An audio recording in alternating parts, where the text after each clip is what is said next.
The year of Tails is soon. There's a reason, multiple in fact. So in part 1 of this video, we will look at the evidence supporting the idea that Year of Tails is the next character to get a spotlight in the Sonic series. In part 2 of this video, we're going to manage expectations of what we can expect from Tails' inevitable eventual Year of. And finally, in part 3 of this video, I will be delivering Some Call Me Johnny his sentencing, which will specify what Some Call Me Johnny needs to do in order to atone for his part in this. Okay, so let's dive right into part 1 of this video with a look at the various pieces of evidence that would suggest that the Year of Tails is just around the corner. During the Year of Shadow 2024, Azuka gave an interview when he said, "In this year, I'm super happy that we have a game with Shadow featured in it with some great storytelling. We have the movie coming out with Shadow in it, and we have a lot of spotlight put on Shadow. Whether it's a licensed product or animation or whatever it is that's coming out, we're just very, very happy that we get to promote Shadow so much this year. And we look forward to, in the coming years, being able to put a spotlight on some other characters in our franchise." Okay, so it's encouraging that Azuka would preface that entire thought by saying that we have a game with Shadow featured in it, and then all these other supplementary content avenues, movies and licensed product. So could that be fertile grounds for a Tails game with him in the lead role? We're going to get to that in part 2. But as an additional piece of foundational evidence, let's go back to the year of 2022, which I honestly think of 2022 as the year of Sonic. Why do I say that? Well, Sonic went through a quasi-drought in the 2010s, and at the end of the 2010s, we had no games. We had the Sonic movie in 2020, and that was kind of a nice turning point to start the new decade and kick Sonic back into gear. So I personally think of 2022 as the year of Sonic, in the sense that it was Sega saying, Sonic's not dead. He's back. We're going to keep doing stuff for Sonic. So in 2K22, the year started out with Sonic Movie 2. You had Sonic Origins and Sonic Frontiers, and that was a big deal. Sega was back in business, making games and taking more names than Reggie ever could. And that was also the year that began the web series Tails Tube, which turned out to be a very infrequent vehicle just for Sega to be able to deliver lore, which I think it's awesome that Sega would take the step to do that, hosted by Tails. Now, it was also during this year that Tails got his own solo comic to commemorate his 30th anniversary. In this solo comic, Tails goes on an adventure pertaining to the territories on Flicky's Island: Green Grove, Spring Stadium, Gene Gadget, Rusty Ruins, Panic Puppet Fortress. It's like they know the games, and it's cool that that was Tails' odyssey during his anniversary year in the comics. And that, of course, brings us to the biggest piece of evidence, which is, of course, the Sonic Frontiers cutscene, which, who knows if the concept that was discussed in this Frontiers Tails cutscene was totally Ian Flynn's creation and tacked on after the fact, or if that was something that came from Sega's story outline that Ian was given to base his writing on. Let's check in with Tails here. Hey, little bro. Feeling better? Yeah. This whole experience gave me a kind of clarity. When this is all over, I think I need to go it alone for a while. I can't grow into my full potential if I always fall back on you. If that's okay. You're free to go your own way.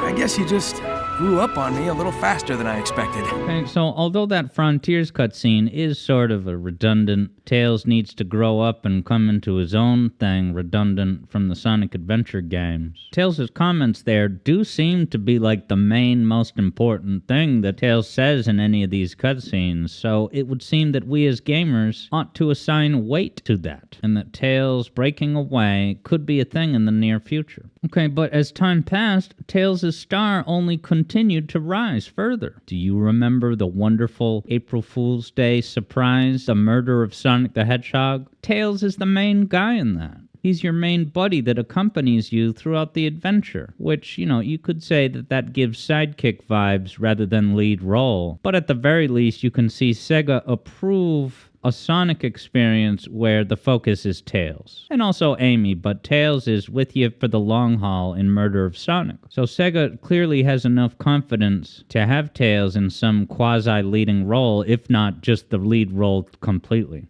Now, these examples I've pointed out so far happened in like 2022, 23, but more recently, Sega is still at it, telegraphing a breakaway for Tails. In a recent press release, Sega stated that Miles Tails Prower relocates to Europe, changes name to Kilometers Per Hour. It reads as follows. Sega Corporation officially announces a major life change for one of Sonic's closest allies. Miles Tails Prower has made the decision to move to Europe, embracing a new chapter in his personal and professional journey. As part of his transition, he has opted to adopt a name that better aligns with his new surroundings. Effective immediately, Miles Prower will now be known as Kilometers Per Hour, a reflection of his commitment to adapting to his new home and its metric-based way of life. Kilometers Per Hour has assured fans that while his name may have changed, his passion for helping Sonic save the day remains as strong as ever.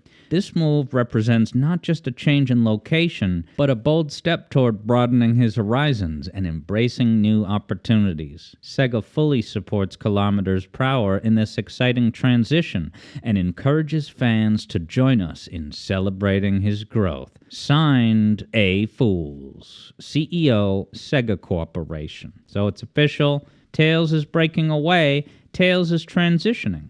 Now, some commenters look at this press release and they looked at the word transition and they're like, oh, I thought they were going to go in a different direction with that. Whoa. So let's make it perfectly clear that they did go in that direction. That's the whole bit, guys. I stand with Kilometers Per Hour. I just hope that the kilometer conversion system doesn't throw off his research when he's doing calculations and blueprints in the lab with all of his theoretical physics experiments and Chaos Emerald sciences. Not all of the softwares designed to work with the Chaos Emeralds are set up for kilometers. So the last thing to point out here in part 1 of this video about the evidence for the forthcoming year of Tails is the probability of such an event affected by the likelihood of a year of Amy. Now, some people are looking at Sonic Movie 4 featuring good old Ames, and they're thinking that perhaps that will be her year to have a year of Amy. But the thing is, official or not, Amy, for my money, already had her year, her spotlight, and that was, of course, 2023. Which was the year that she was added to Sonic Origins in the Plus DLC as a playable character, and then also had a nice time to shine in Sonic Superstars. For better and worse, she was an integral part of Trip the Sungazer's storyline to re-emphasize the power of friendship, a bond that is unbreakable in fictional media. 2023 was also the year of Murder of Sonic, in which, although Tails was your main buddy to go along with the murder mystery adventure, recall that it was Amy's birthday, and so she got special attention there, and that's because it was her 30th anniversary. Many of you fail to remember that Amy's debut was in Sonic CD, so I don't want to hear this, oh, Sonic CD didn't influence the Sonic series. Nothing it contributed lasted. Have you seen the post-credits scene in Sonic Movie 3? I accept your apology. Sonic CD is the bomb. So here we are in part 2 of this video, which is just going to be a brief primer on what to reasonably expect in terms of the games. Could Tails get his own game? Would it be a full $60 release? That doesn't feel super probable. If you ask me what a Tails video game should be, well, it should certainly be in 3D, definitely. I've always been of the view that Tails controls amazingly in Sonic Heroes when he's alone. And look, I know when he's in the flying formation, it's a little bit clumsy, cumbersome, kind of slow, and that it does make sense from a balanced gameplay perspective, but moving around all the time in that flying formation, not super appealing. However, don't forget that in Sonic Heroes, there are occasional gameplay moments where you have to drop off each of your teammates at a button and press all 3 button switches at the same time.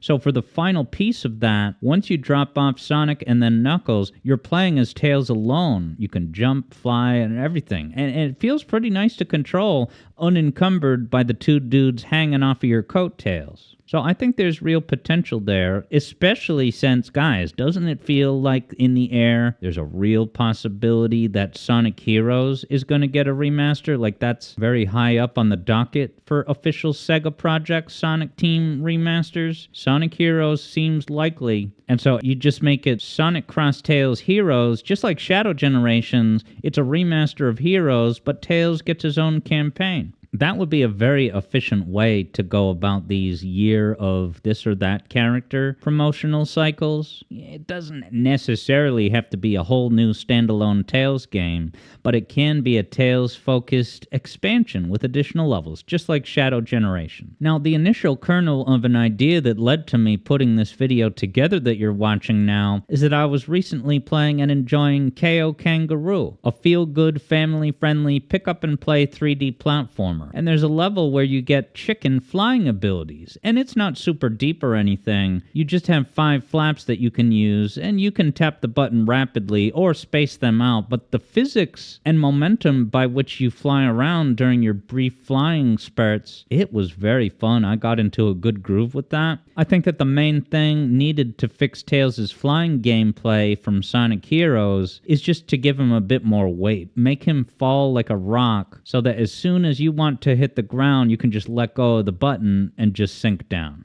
The flying controls for Tails and Sonic Frontiers were fine. Not the word. It's a little bit awkward. It's very particular. I would much prefer the Heroes business model for how to control Tails. So as we make our way toward the end of part 2 of this video here, the last thing that we should mention in order to manage expectations of what the year of Tails will look like is going to bring us to major motion pictures. Tails is in the interesting, unique scenario in the Sonic movies where the voice actress for Tails is the voice actress rather than, an established Hollywood actor. And I'm going to make this clear once and for all for the end of time, which is that you will only hear me say glowing positive things about voice actress Colleen O'Shaughnessy, the voice of Tails. She is a class act, a mega talent, and we in the Sonic community are very lucky to have her. And that doesn't even mean that everyone has to prefer Colleen's version of Tails' voice as like the perfect, only, ideal one.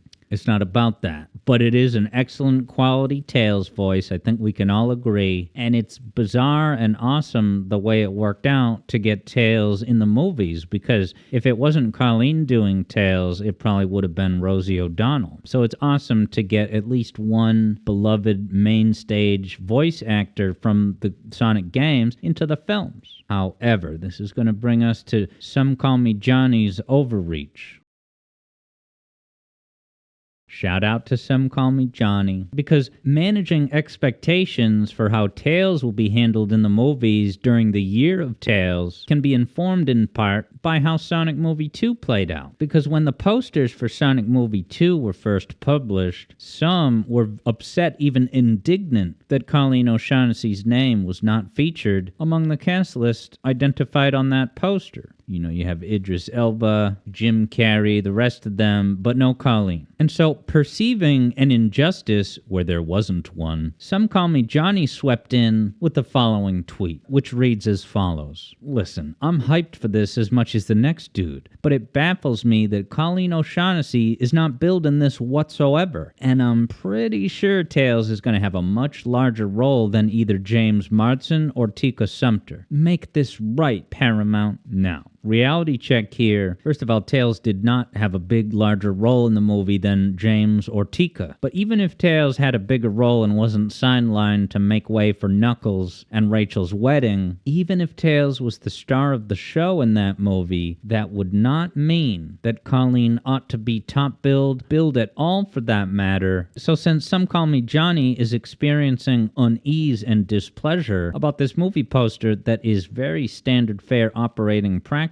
for the Hollywood industry, This, right now, is Some Call Me Johnny's gentle reality check that the purpose of a movie poster is very much not to give credit to the actors and actresses, naming actors based on how important they are in their contributions to the total sum of the movie. Rather, if you can believe this, and I hate to be sarcastic, a poster is in fact about marketing, selling the movie. So putting Colleen's name on a poster as a starting point is not really going to do anything to market the movie to try to get more customers that otherwise wouldn't have been one. Because everyone who knows and adores Colleen's work as the voice of Tails, they're going to go see the movie anyway. So putting Colleen's name on the poster is not an eye-catching draw for anyone except diehard Sonic fans that were going to see the movie anyway. So you don't get any more sales by putting Colleen's name on the poster. You see Idris Elba's name, you see Jim Carrey's name. People who are walking by the poster in the mall, that's going to catch their eye. That's going to convert some pedestrians into paying customers of your film. So right off the bat, we can already give Some Call Me Johnny some peace of mind that Colleen was not screwed over in some kind of injustice. That's just the way Hollywood works, and that's why sometimes two lead actors in the same movie get wildly different pay, because one of them is a much bigger star than the other and is going to be responsible for driving more traffic to the film. Now, Johnny seems to acknowledge this with a follow-up tweet that says, yeah, I know, contracts and all that. I will still bitch. It's just a silly thing altogether. If you're a major role, your name should be on the poster. So the thing here is that if Some Call Me Johnny thinks that the entire system is wrong with posters, has he ever bankrolled a movie, and does he know what he's talking about? Or is he just coming from the perspective of a hardcore fan? Guys, the movies are not only catering to hardcore fans. Have you seen the wedding scene in Sonic Movie 2? I accept your apology.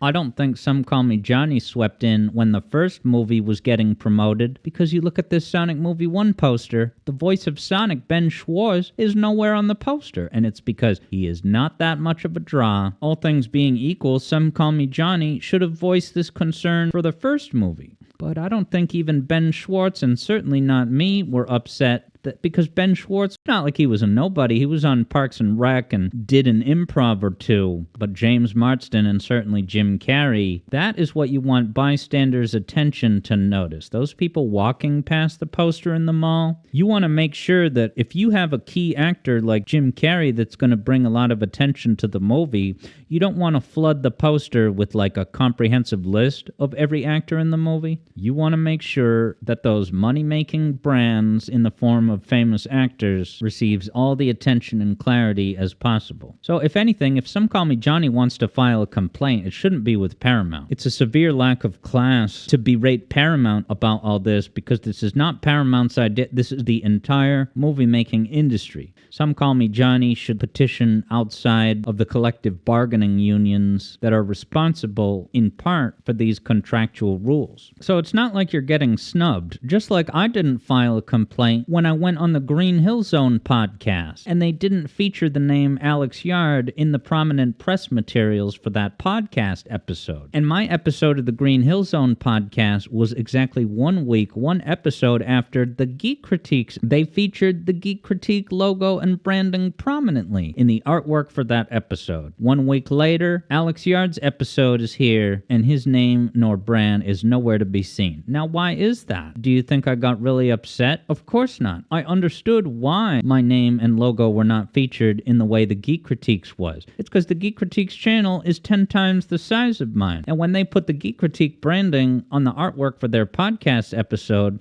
that's going to draw people in. And so the Green Hill Zone thumbnail makers decided, okay, Alex Yard is not as much of a draw, that putting him in the artwork, that benefits Alex at this point a lot more than it benefits us to drive traffic. So let's instead make thumbnail art that's just about the spin dash move, then, since that's the topic that we focused on that week. Now, interestingly, you jump forward to Sonic Movie 3, I looked as hard as I could to see how the names were billed in Sonic Movie 3 posters, and I could not find any typical poster that had the actors' names on it. It does appear that for Sonic Movie 3, they made a deliberate choice not to list the actors' names at the top of the poster, or anywhere. The only posters I found that had the actor's name were were those individual ones, where it was one character at a time, and it had the name of that specific actor prominently. But I don't even know how much those individual character posters were used in any prominent advertising space beyond just sharing them on Twitter to have a cool promotional thing for fans. All of the Sonic Movie 3 branding and posters I found did not list, which is surprising in a way that they would have Keanu Reeves on staff and not feature his name in any of those general posters. And so I started to wonder that maybe with Sonic Movie 3, they made a choice to market the movie primarily built on the Sonic brand, aimed at people who were already paying customers of the Sonic movie series. And also, perhaps Keanu Reeves did not even want his name on the poster. And why would that be? Well, Keanu Reeves is perfectly willing to accept pay and do a voice role, but perhaps Keanu does not feel about Sonic movies specifically that that's something that he wants to put his name on the poster of, so that diehard Keanu Reeves fans will see the poster and be like, oh, well, I'm definitely seeing this movie. Keanu Reeves can certainly work as a draw for existing fans, but they did not use his name at all in any of those targeted branding movie posters. Which reminds me a little bit of how Robin Williams dealt with the Aladdin situation. Robin Williams had a bit of a falling out with Disney because Robin Williams did not want his name or voice to be used all that much in the marketing because he wasn't being paid that much for the role. He kind of made scale or close to it. Like, it wasn't a massive payday for Aladdin, so he's like, if you guys aren't going to pay me all that much, I don't want you using my name to drive more sales. So when Disney kind of went behind his back, and they were technically allowed to do it, but it was sort of reneging on what they had discussed, they used his voice in the ads, and Robin Williams had asked that he didn't want his Genie character to be a big prominent part of the movie poster.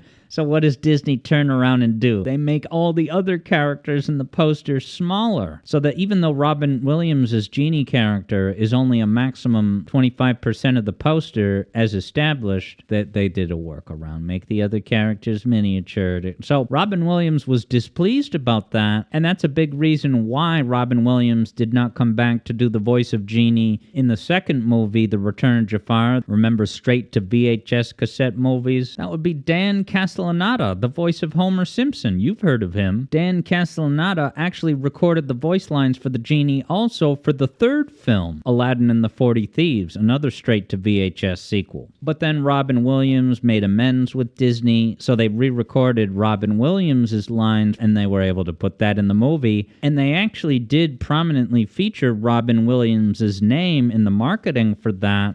And so you have to figure that, behind the scenes, Robin Williams got the bigger payday that would have justified and made him okay with having his name prominent. It's a complete turnaround. It says, Aladdin and the King of Thieves, starring Robin Williams. Aladdin is the main character, working in tandem with Jasmine to accomplish goals, and yet it's Robin Williams who gets the only exclusive billing on this poster. So if Some Call Me Johnny looks at this poster, he has more than enough to figure out how these things work. Some Call Me Johnny, you would not email Disney and get angry at them to put Aladdin's voice actor in this movie poster for Aladdin and the 40 Thieves, and it's because Robin Williams is a big draw. Whoever did the voice of Aladdin is someone you've never heard of, and you keep that name off the poster because it's clutter that does not net you any sales. So get your act together, Some Call Me Johnny. Don't be berating these established Hollywood studios for just participating in standard industry practice. And although it would be fine to request that maybe someone like Paramount reconsider these practices, it is uncouth and inappropriate to rant at them as if they've done something indecent or in the nature of injustice. I didn't get offended when the Green Hill Zone podcast didn't put my name in the branding, but they did for the Geek Critique. And it's because the Geek Critique is a box office draw, to an extent that I am not. And so now that we've successfully managed expectations for how Colleen O'Shaughnessy will or won't be billed in a subsequent Sonic movie, we have now arrived at part 3 of this video, where I will now be delivering Some Call Me Johnny his sentencing, which will specify what Some Call Me Johnny needs to do in order to atone for this situation in preparation for the imminent Year of Tales.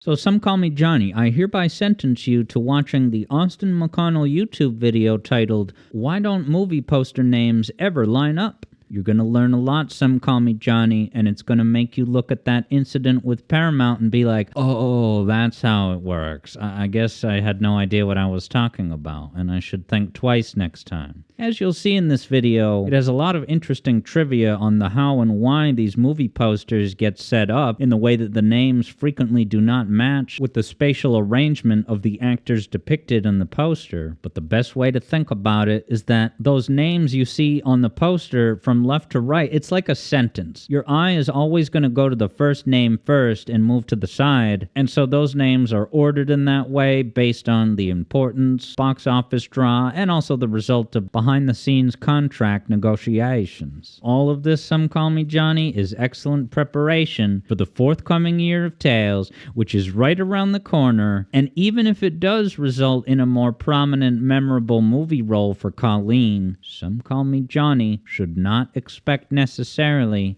for Colleen to be top billed or even preferentially billed for a poster in an industry that is not her primary specialty. She's a voice actress, not a Hollywood actress, so if you're berating a movie studio because they didn't arrange a promotional poster in a way that satisfies your Sonic fan preferences, if you persist with these rants, you will continue to give the Sonic community a bad name. And look, Paramount did turn around and make new versions of the posters, but who knows if they were PNG exclusives or if there were physical posters, how widely they were distributed. I suspect that the reason they caved and made a new poster is not because they didn't want to upset Some Call Me Johnny, but very simply the optics of women in movies. Because that initial poster for movie 2 had 4 names on it and they were all mans. So when you think about all men getting top billing, Maddie walks around in Sonic Movie 2 holding a laundry basket. Colleen's character of Tails was teased at the end of movie 1, gets sidelined in movie 2 to make way for a man voicing Knuckles. That women-men imbalance was enough bad optics that Paramount was willing to reconsider. But they may have had to send an email to like Idris Elba's agent to ask for approval to rearrange those names, because this is already set in stone with these contracts. The justified priority that women aren't sidelined in ways that result in bad optics, Paramount updated the poster. But indignant fans out there should not come away with this with the wrong takeaway that although Paramount and or Sega were willing to indulge fans on this one example as a means to escape bad women optics, if you start making demands of the sort to Nintendo or Illumination, they will quietly laugh in your face the same way that they laughed when rumors started swirling that Microsoft would purchase Nintendo.